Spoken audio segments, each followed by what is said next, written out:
يا رب ثبتنا يا رب. يلا غير جی ناظرین، تو یہ صورتحال ہے، اور اسرائیل کا جو سیکیورٹی منسٹر ہے کل وہ کہہ چکا ہے کہ ہمارا جانی نقصان بہت زیادہ ہوا ہے، لیکن ہم نے کچھ اچیو بھی کیا ہے۔ البتہ نقصان تو خیر وہ بھرنا ہی پڑے گا، انہوں نے کہا یہ تو بھرنا ہی پڑے گا کیونکہ آپریشن ہے ہی اس نوعیت کا۔ اچھا، اس کے علاوہ یہ جو حماس والی جنگ ہے، میں نے پہلے ہی روز آپ کو بتا دیا تھا، 7-8 اکتوبر کو جب یہ جنگ شروع ہوئی تو آپ کو بتا دیا تھا کہ حماس نے جو سب سے بڑا اسٹریٹجک یہاں پر آبجیکٹو حاصل کیا ہے وہ یہ حاصل کیا ہے کہ مڈل ایسٹ کی جیو پالیٹکس بدل کے رکھ دی انہوں نے۔ یعنی مڈل ایسٹ کو آپ کیئرفلی دیکھیں تو یہ ریجن اسرائیل کی طرف ٹلٹ ہو رہا تھا، نارملائزیشن کی باتیں ہو رہی تھی، اسرائیل کی نارملائزیشن عربوں کے ساتھ، اور اس نارملائزیشن میں فلسطین کہیں پہ بھی نہیں تھا۔ مثال کے طور پر یو اے ای نے جو نارملائزیشن کی ابراہم اکارڈز، اس میں فلسطین کدھر تھا کیا فلسطین؟ نہیں، ایسے ہی انہوں نے سائن کر کے دے دیا ٹرمپ کو۔ اسی طرح اردن نے کیا، باقیوں نے، اس میں فلسطین کدھر تھا؟ اور اب تو سعودی عرب اور باقی بھی اب تو آخری لائن تھی۔ اب سعودی والی نارملائزیشن تھوڑی سی ڈیفرنٹ تھی، وہ ابراہم اکارڈز نہیں تھے کیونکہ سعودی والے کہہ رہے تھے کہ ہم کوئی ریاست بنانا چاہتے ہیں یہاں پر فلسطین کی، لیکن یہ ہو رہا تھا، اسرائیل کے ساتھ نارملائزیشن ہو رہی تھی۔ لیکن آج کا آپ دیکھیں مڈل ایسٹ، گالیاں پڑ رہی ہیں اسرائیل کو، صرف مڈل ایسٹ نہیں دنیا بھر سے۔ اب دیکھیں کولمبیا، بولیویا جیسے جو ملک ہیں، انہوں نے اپنے ملک سے اسرائیلی سفارتکاروں کو ہی نکال دیا کہ نکلو یہاں سے، وہ مسلم ملک نہیں ہے، لیکن انہوں نے کہا انسانیت کے ناطے آپ کو یہاں پر ہم ٹکنے نہیں دے سکتے، انہوں نے نکال دیا ان کو۔ آج کیا ہوا ہے؟ ریورس ہو رہا ہے سارا کچھ، یعنی جو کچھ بھی امریکہ نے 3-4-5 سال میں، ٹرمپ نے پھر بائیڈن نے حاصل کیا نا نارملائزیشن پروسیس میں، وہ سارا ریورس ہونا شروع ہو گیا۔ آج اردن نے، جارڈان نے اپنے جو بندے تھے وہ واپس بھجوا دیے، انہوں نے کہا ادھر آ جاؤ واپس۔ انہوں نے اپنے ایک طرح سے ڈپلومیٹک ٹائز توڑ دیے اسرائیل کے ساتھ۔ ریورس ہو رہا ہے پروسیس۔ اتنے سال کی جو محنت تھی امریکن ڈیپ اسٹیٹ کی، امریکن پالیسی میکرز کی، وہ ساری کی ساری ریورس ہو رہی ہے۔ اسی لیے میں نے 8 اکتوبر کو میں نے آپ کو کہا تھا کہ یہ جو کہہ رہے ہیں نا حماس والے کہ ہم نے اپنے ٹارگیٹ سے کچھ زیادہ ہی حاصل کر لیا، وہ صحیح بول رہے تھے۔ اب دیکھیں انہوں نے صرف بریک نہیں لگائی، ریورس کروا دیا انہوں نے، یعنی وہ جو ملک ہیں، عرب ملک خاص طور پر، انہوں نے ڈپلومیٹک ٹائز جو ہے وہ ختم کرنا شروع کر دیا۔ اب جن نے ابراہمک اکارڈز اور یہ سارا کیا ہوا ہے، کتنے عرصے تک اسرائیلی بمبارڈمنٹ اور یہ سارا کچھ جو بھی ہو رہا ہے، کتنے عرصے تک پریشر برداشت کریں گے؟ ایونچولی جب یہ جنگ ڈریگ ہوگی اور مزید یہاں پر شہادتیں ہوں گی غزہ کے اندر، تو ان کے اوپر شدید دباؤ آئے گا کہ وہ بھی اپنے جو ٹائز ہیں وہ ڈاؤن گریڈ کر دیں ان کے ساتھ۔ تو امریکہ کی تو ساری کی ساری جو اٹیمپٹ تھی وہ تو ٹھس ہو گئی، اور دوسری طرف جو چائنا نے کیا تھا سعودی اور ایران کے نارملائزیشن، وہ تو راک سالڈ ہے۔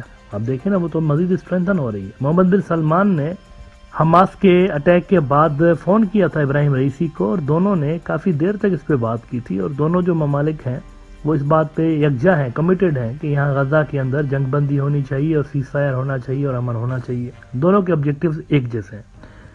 لیکن جو امریکن پارٹی ہے جو کہ اسرائیل کے ساتھ عربوں کی نارملائزیشن کروا رہی ہے، وہ تو ٹوٹل دھپڑ دوس ہو گیا وہاں پر، سیناریو ہی پورا چینج کر کے رکھ دیا انہوں نے۔